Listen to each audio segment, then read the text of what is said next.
Le chamanisme, c'est un être capable d'être connecté à l'ensemble du vivant. Et un chaman est, dans le monde des peuples racines, quelqu'un qui se connecte jusqu'à la cellule, ce qui lui permet de voyager et dans l'espace et dans le temps et dans toutes les expressions de la vie. Bien entendu, pour atteindre cette capacité à se connecter, cela demande un travail et surtout une culture qui n'est pas du tout la nôtre. Par contre, si on sort du conditionnement dans lequel on est aujourd'hui, où on est connecté, nous, d'une façon très limitée, ce que l'on doit voir, entendre, a un filtre particulier, puisqu'on divise le monde. Il y a ce qui est vivant, ce qui ne l'est pas. Alors, parce que les cailloux ne le sont pas, par exemple. On a une notion du temps aussi, un début, une fin, alors que dans les peuples racines, on est en cercle, et donc les choses continuent. Et puis l'espace aussi, on a l'idée que là où on est, c'est le seul endroit où on est. Alors qu'à nouveau, dans les autres visions, ça ne se passe pas pareil. Alors, quand quelqu'un qui est conditionné de cette façon peut s'ouvrir à une autre vision et commencer à être connecté ne serait-ce qu'à soi déjà, et puis ensuite à aller dans les dimensions, que ce soit animales, végétales, minérales, et puis plus vaste, alors on peut dire que c'est un chaman. Parce qu'il a retrouvé la sensibilité de l'humain. Mais c'est un chaman occidental. Et bien sûr, selon l'ouverture qu'on peut s'autoriser, et souvent les ouvertures qu'on s'autorise sont liées aux blessures que la vie a données, parce qu'elles sont des plaies qui deviennent des fenêtres, eh bien, on commence à être des chamans de plus en plus ouverts et plus proches de ceux des peuples racines. Voilà, donc c'est quelqu'un de connecté.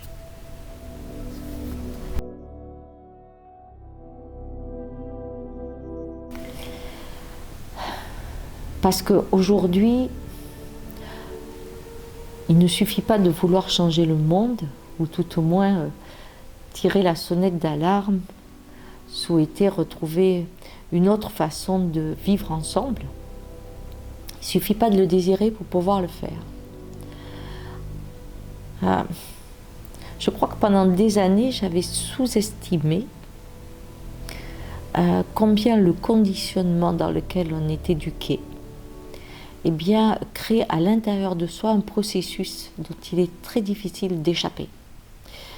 Et aujourd'hui, faire une route vers l'Indien qui dort en soi, eh bien, c'est la route du résistant, parce que s'ouvrir à sa sensibilité, c'est courageux. Hein? J'avais un patient qui me disait, je suis rentrée de vacances, ben c'est bien parce que je suis un peu plus toxique, donc c'est plus facile à vivre. Donc tant que je ne suis pas devenue un peu toxique, j'ai du mal à supporter la ville. Hein. C'est comme le métro, quand on le quitte à la fin de l'année, on s'en bat. Et quand on revient de vacances, on trouve qu'il pue.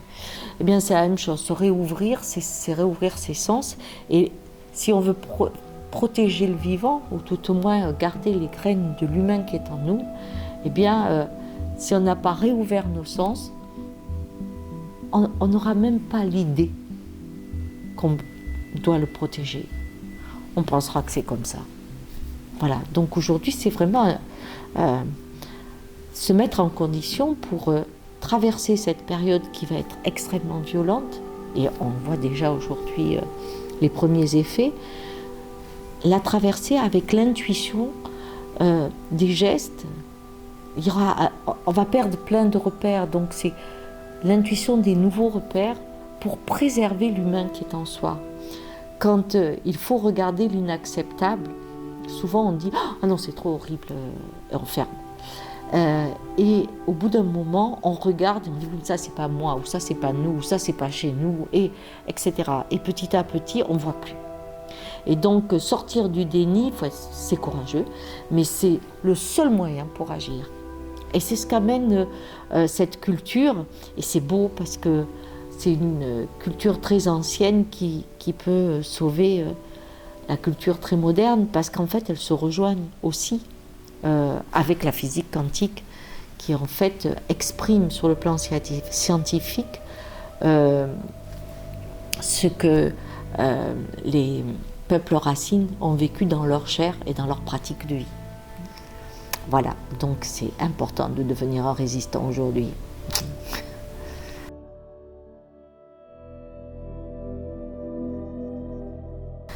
Ah, j'aimerais qu'ils expérimentent que l'autre n'est pas un danger. Et que dans chaque être que je rencontre, c'est moi que je rencontre. C'est-à-dire vraiment se connecter, c'est ça. On part de la goutte d'eau. Et on se relie à chaque goutte d'eau jusqu'au moment où on est l'océan. Et si dans chaque être que je rencontre, c'est une occasion de me rencontrer, alors l'aventure est fabuleuse dans la vie. Parce que ce sont des vibrations nouvelles. On le vit par exemple des fois en amour. Quand quelqu'un est amoureux, on dit on ne le reconnaît pas, il a changé alors qu'il ne faisait pas ça, etc., etc. En fait, qu'est-ce qu'il a fait? Il s'est connecté à l'autre, il s'est connecté, la vie les a connectés, et il y a une ouverture chez lui qui s'est fait, une vibration qu'il ne connaissait pas. On voit même des fois des gens qui se trouvent beaux alors qu'ils étaient laids parce qu'ils ont rencontré un regard qui les a trouvés beaux. Eh bien, c'est ça, c'est-à-dire si les gens savent que dans chaque être qu'ils rencontrent, c'est une part d'eux et qu'ils sont le monde, alors je crois que on va vers une curiosité et aussi le goût de la vie qui se développe. Alors c'est ça que j'aimerais laisser, cette conscience, vous êtes le monde. Ça c'est, je crois qu'il y en a un qui en parlait beaucoup, c'était Krishnamurti, mais c'est exactement ça. Et les Amérindiens le voient de la même façon. C'est comment je suis le monde est en moi. On voit bien que la conception, on passe par toutes les étapes de la vie, du poisson jusqu'au bébé, mais c'est extraordinaire. On est le monde, et c'est comment on peut être le monde consciemment.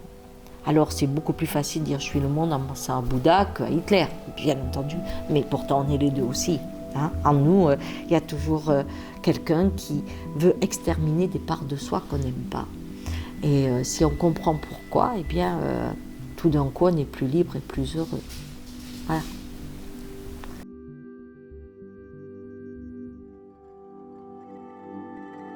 D'abord, dans mes stages,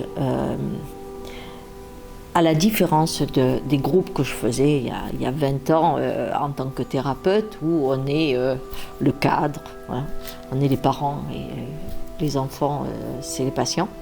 Dans le travail chamanique, c'est pas du tout ça.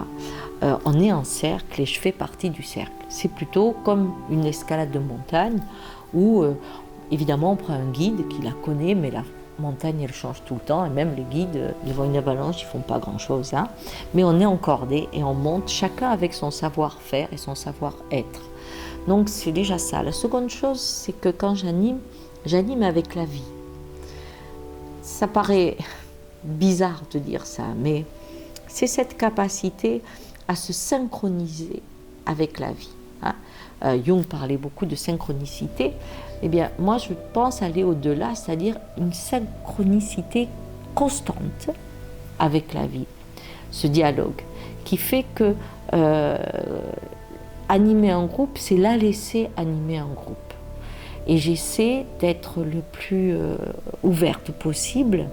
Je pars avec une inspiration, souvent je dis ça descend, c'est-à-dire j'ai une inspiration pour un stage, et puis les gens qui viennent, eh bien, sont tous une part, bien sûr, chacun l'un de l'autre, le groupe fait qu'un, et les choses se passent et la créativité vient. C'est vraiment le travail de l'inspiration, c'est l'art vivant du changement, c'est cette façon de rentrer dans cette danse créative qu'amène la vie, selon les groupes, selon le temps, et tout participe. Les animaux, le ciel, le temps, tout est thérapeutique, je pourrais dire, et initiatique, en fait. Et bien sûr, j'utilise aussi mes connaissances de psy, je ne vais pas les enlever, mais en plus elles sont très utiles. Mais j'essaie aussi de les relativiser dans ce regard horizontal qu'ont les peuples racines, parce que ça change même la structure de la vision de la famille. Voilà. Donc c'est très créatif, c'est de l'art vivant en fait. Ah, c'est ça. Et on ne peut pas faire deux fois la même chose, on ne peut pas créer un cadre.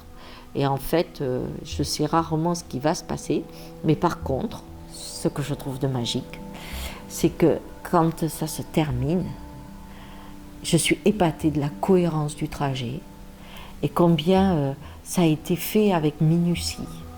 Et là, j'aime remercier la vie. Voilà.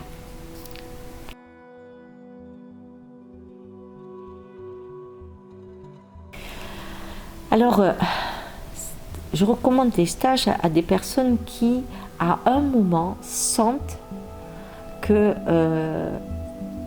comme elles vivent, ça ne colle pas. C'est-à-dire, il y a trop d'heures au travail et pas assez à la maison, il y a trop de temps sur les écrans et pas assez en communication, et il y a aussi une perte de sens, et tout d'un coup, on se dit à quoi ça sert ? Cette impression d'être à côté de sa vie. Ça, c'est vraiment des moments où on a cette conscience. C'est un bon moment pour faire un travail sur soi. Et puis, je pense qu'à un moment, on n'en peut plus d'être dans l'impuissance. Parce qu'aujourd'hui, comme est présenté le monde, on peut dire « Ah, mais qu'est-ce que je peux faire moi tout seul ? Je ne vais pas changer le monde, je ne vais pas ceci, je ne vais pas cela. » Alors là, quand on n'en peut plus d'être dans cette impuissance, ça c'est le premier pas pour retrouver de la puissance. Ça c'est certain. Et puis je pense qu'il y a aussi ceux qui souhaitent ouvrir leur sens parce qu'ils ont des aptitudes qu'ils ont du mal à vivre dans cette société, parce qu'on les mettra beaucoup plus sur des traitements que sur une ouverture. Si je suis médium, ou si je sens les choses, ou si j'ai une façon d'être extrêmement sensible d'une manière peu rationnelle, ça peut être intéressant de vérifier si cette ouverture permet de... Ça c'est vraiment intéressant, parce que si je suis médium, supposons, c'est-à-dire quelqu'un qui peut avoir cette sensibilité à savoir si quelqu'un va mourir ou si elle est malade, etc., etc. Si je suis comme ça, moi, ce que vous apprendrez chez moi, ça ne sera pas que vous êtes quelqu'un d'exceptionnel.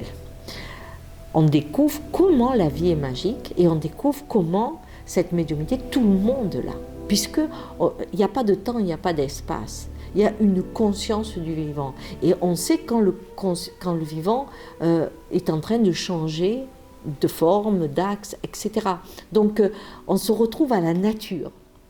En fait, si on veut être extraordinaire, il ne faut pas venir chez moi. Si on a envie de découvrir combien la vie est extraordinaire, alors là, il faut venir faire la formation. Parce qu'on devient ceux qui défendent la vie, pas son pouvoir. Avoir du pouvoir, ça n'est pas tellement intéressant. Le vrai pouvoir, c'est l'amour de toute façon. Alors ça...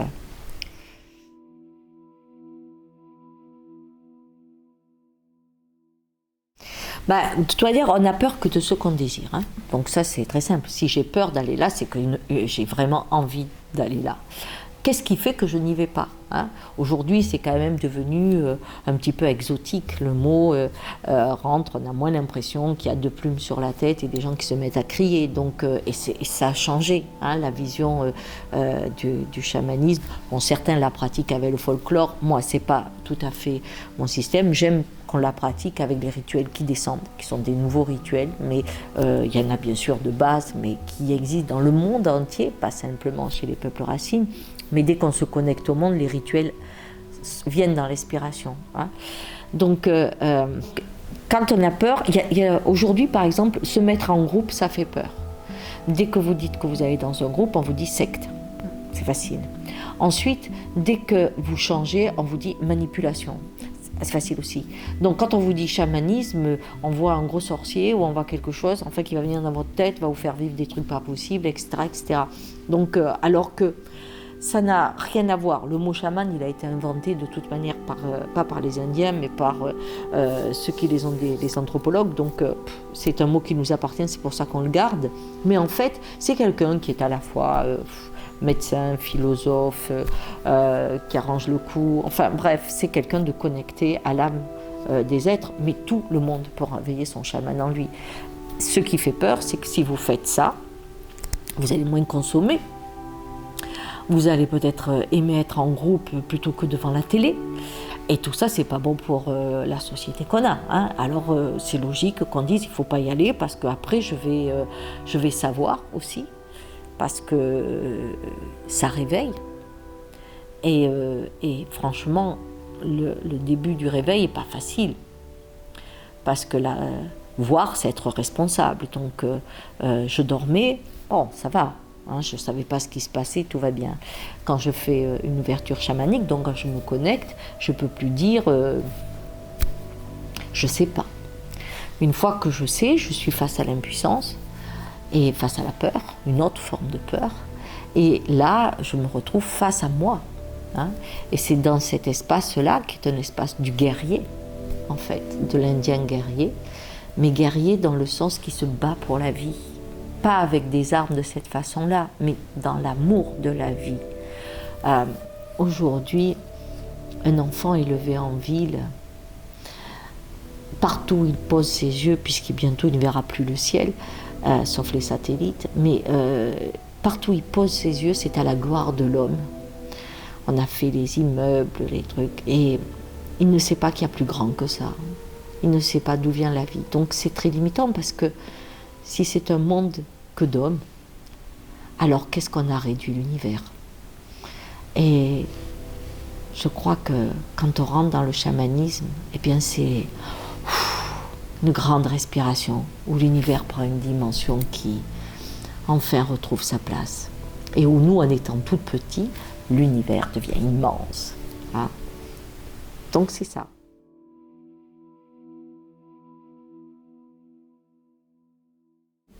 Oh, je crois que j'ai des beaux souvenirs dans tous les stades, que ce soit quand moi je suis sur la route seule ou quand je suis en groupe, hein, parce que justement, je suis exactement comme les gens dans le cercle, je suis épatée par la vie, surprise qu'elle amène autant d'informations. Et aussi sa complexité. Je crois que ce que les groupes m'éveillent de plus en plus, c'est ça, c'est cette complexité qui, quand on l'approche, ça devient de l'orfèvrerie, c'est superbe. Les beaux souvenirs, ce qui me vient à l'esprit aujourd'hui, parce que j'en aurais milliers d'autres, quand je suis seule, c'est quand je suis sur la route de Saint-Jacques-de-Compostelle en plein hiver, et où je me bats contre la neige, le vent et tout le reste, et je suis désespérée. Et puis à un moment donné sur la route, il se met à faire beau, c'était magnifique, et je vois un paysage que j'avais l'impression qu'il sortait vraiment hors du temps. Je trouvais ça magnifique et je m'entends me dire oh là là, vite, vite, vite, photographie-le, alors que je fais vraiment peu de photographie. Et puis je suis là en train d'essayer avec mon sac d'attraper. Je me dis, mais dépêche-toi, dépêche-toi. Et tout d'un coup, je me dis, mais attends, tu n'es pas en car, tu es à pied. Pourquoi tu t'arrêtes pas? Et c'était une des premières leçons du chemin. Je peux m'arrêter. Je ne suis pas obligée de rester dans ce rythme. Ça, c'est un super souvenir qui me vient parce que j'ai ri, mais je me souviens, j'ai ri. Je me suis arrêtée et c'était vraiment cette joie de savoir que je pouvais m'arrêter. Aujourd'hui, il y a beaucoup de gens qui ne savent pas qu'ils peuvent s'arrêter. Et moi, j'en ai fait partie. Maintenant, je m'arrête, c'est super. Un bon moment, je prends le temps de le vivre. Je ne suis pas pressée. Ça, c'était quelque chose d'important. Et puis, des souvenirs qui me sont venus dans les trucs, c'est souvent quand on fait des constellations chamaniques, ces souvenirs qui me reviennent, c'est combien le filet, puisque c'est un filet dans lequel celui qui émet la vibration prend les autres, et combien les mots, les attitudes sont justes. Je suis toujours émerveillée de ça et je me dis waouh, on est vraiment le créateur de son lien, et combien on le répète, et combien on peut être emprisonné dans un filet et apprendre ça, c'est-à-dire apprendre à découvrir ces filets invisibles, ou dans une réunion un jour on s'effondre, on se sent tout petit alors qu'il ne s'est rien passé de spécial, mais on est pris dans le filet de celui qui mène la réunion, parce que tout d'un coup on devient sa fille, sa mère ou je ne sais pas qui. Et ça, alors, quand je vois la tête des gens, c'est toujours un cadeau pour moi, parce qu'ils sont aussi épatés que moi, quoi. On se dit, mais comment j'ai fait pour dire ça? Et je me souviens de quelqu'un qui n'était pas très... comment dire, quelqu'un qui disait qui n'était pas très graveleux, qui n'avait pas l'habitude de faire des grosses bêtises, et il s'est retrouvé dans la peau de quelqu'un qu'il était, et il n'en revenait pas d'être comme ça. Et ça, c'était super. On est le monde. Vous vous rendez compte, il a pu être une vibration de quelqu'un qui sait que dans la vie il ne pourrait jamais être, et avoir des pensées rigolotes, alors que d'habitude il n'y en a pas qui viennent. Voilà, ça c'est des souvenirs, c'est ça, c'est vraiment de l'art vivant, hein, c'est ça, c'est ce que j'aime le plus.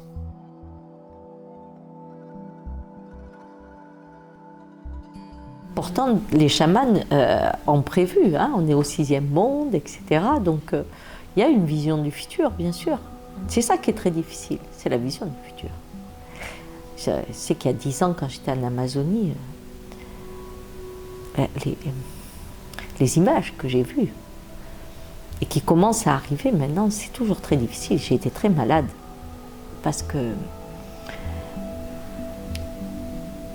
bien sûr, que de voir, on sait qu'on va vivre ça. On le sait. Je sais que souvent des années avant, j'ai des visions de choses, et puis après je les rencontre, donc on l'a, mais il y a une rivière à traverser. Qu'on sache qu'il y a la rivière à traverser, ça n'empêche pas que comment je vais la traverser est le plus important, que ce soit difficile. Bon, la vie n'est pas facile, hein, elle a des bons moments, mais elle n'est pas facile, mais comment on va le vivre n'empêche que des fois la vision un peu loin fait peur, et elle permet quand même à chacun de se préparer et toujours garder cette humanité en soi. Il y a des choses qu'on ne peut pas changer. Quand on voit quelqu'un et qu'on sait que la mort est là, elle va venir, bien sûr. Et c'est pas savoir le futur, c'est juste que la mort est là. Alors comment faire d'une période qui va être des fois des période de douleur épouvantable, comment faire que ces instants douloureux soient aussi des instants de vie, des instants riches en initiation. C'est ça le regard du chaman. Il peut modifier la façon de vivre les choses difficiles et d'en trouver, de traverser, pour trouver ce point où la vie est, ni bonne ni mauvaise, est, au-delà du silence en fait. C'est ça que j'essaie d'enseigner, au-delà du silence. Alors la vision, oui, dans le chamanisme, ça existe, et plus on est sensible, plus on sait, bien sûr. C'est pour ça qu'il y en a qui s'arrêtent en route quand ils sentent qu'ils s'ouvrent. Hein? Je vois des gens bouger avec moi, et quand ils sentent qu'ils s'ouvrent trop, ils disent ça va là, c'est bien. Parce que nous, on est habitués à agir devant les événements. Quelqu'un est malade, je vais le sauver. On n'est pas habitué à dire, bon, la maladie est là, qu'est-ce qu'on en fait? C'est toujours faire quelque chose, se mettre dans un rapport de combat avec la vie, au lieu de surfer avec la vie, de danser avec la vie. On ne peut pas se battre. Quand j'accompagnais les mourants, ou même aujourd'hui, quand j'accompagne des gens qui sont en fin de vie, on dit, je me battrai. Mais non, on ne peut pas. Qu'est-ce que ça veut dire, se battre? On vit. J'ai vu des gens penser se battre et mourir, et d'autres, on me disait, ils se laissent aller et guérir. C'est comme quand on rentre dans la chambre d'un malade et qu'on lui dit « tu es courageux », mais attends, est-ce qu'il a le moyen de ne pas l'être? C'est impossible. C'est des moments de vie. La maladie n'est pas un combat, la maladie est une initiation particulière, difficile, mais arrivera ce qui arrivera. C'est un passage. Et il n'y a pas cette dualité du monde. Le mal qui vient et le bien qui gagne. Il y a la nuit et le jour. Et c'est déjà une belle histoire.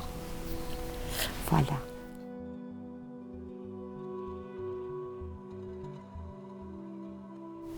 Je crois que tout peut aller avec le chamanisme à partir du moment où il y a de la conscience.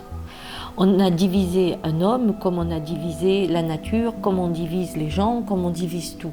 Or, un être qui va bien, c'est un être où tout circule.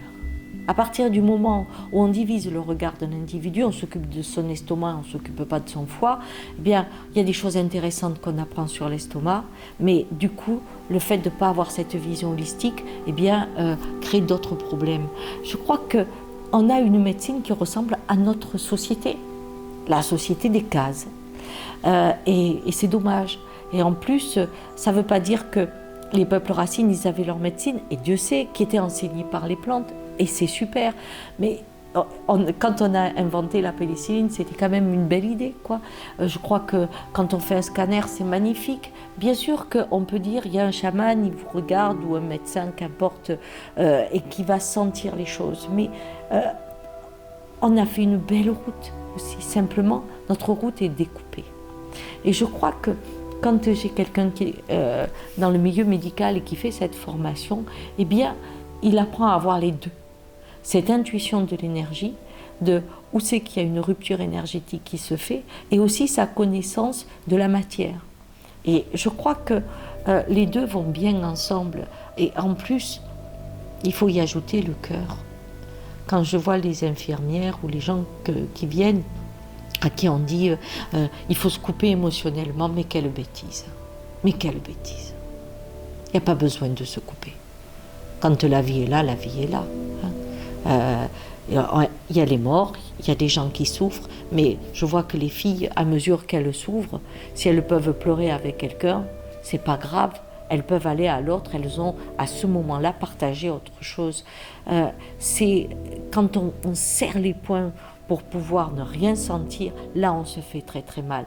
Alors que quand on souffre dans l'instant avec quelqu'un, sans faire de la projection, il souffre, oh là là, mon Dieu, si j'étais à sa place, je souffrirais autant, ça vous laissez tomber. Non, il a sa souffrance, vous l'avez pas. Mais être juste à côté, dans le témoin de cette souffrance, et laisser la place à cette souffrance, au moment où vous êtes avec quelqu'un, où c'est la fin, où c'est douloureux, bien sûr que c'est un moment difficile, parce qu'il résonne aussi dans votre propre fin.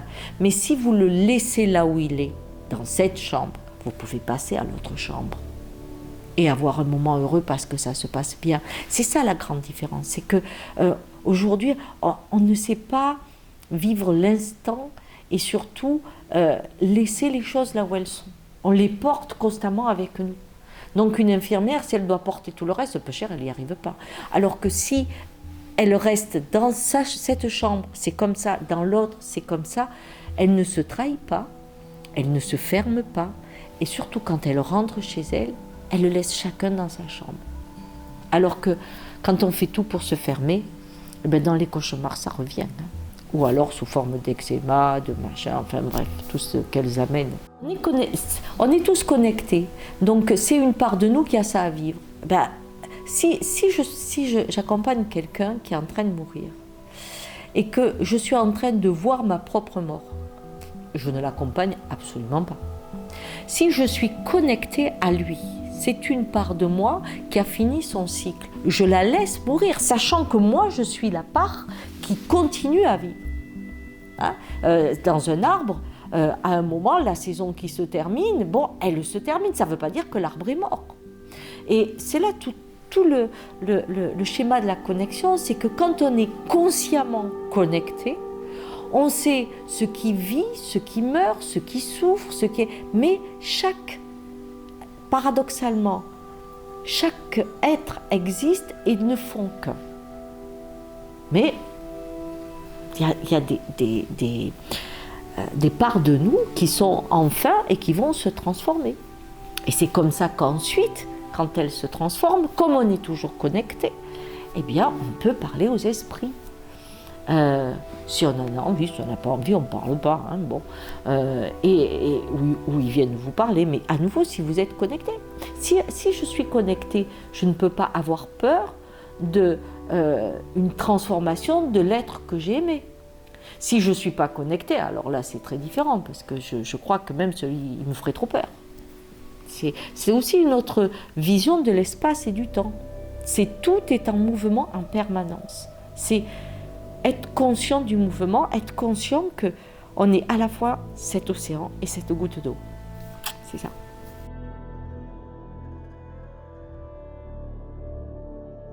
Le deuil, l'amour, le sexe, c'est vraiment... Une fois qu'on s'ouvre, on ne peut plus regarder une plante comme une décoration, on ne peut plus approcher un animal comme une poche d'amour parce qu'on en a besoin. Je veux dire qu'on commence à devenir respectueux. Je crois que s'ouvrir au chamanisme, c'est tout simplement s'ouvrir au respect de chaque particule de vie. Et plus on est ouvert, plus on descend dans ce mouvement de la vie. Et ensuite, je crois qu'on danse. Voilà. Je pense que c'est un très bon mot.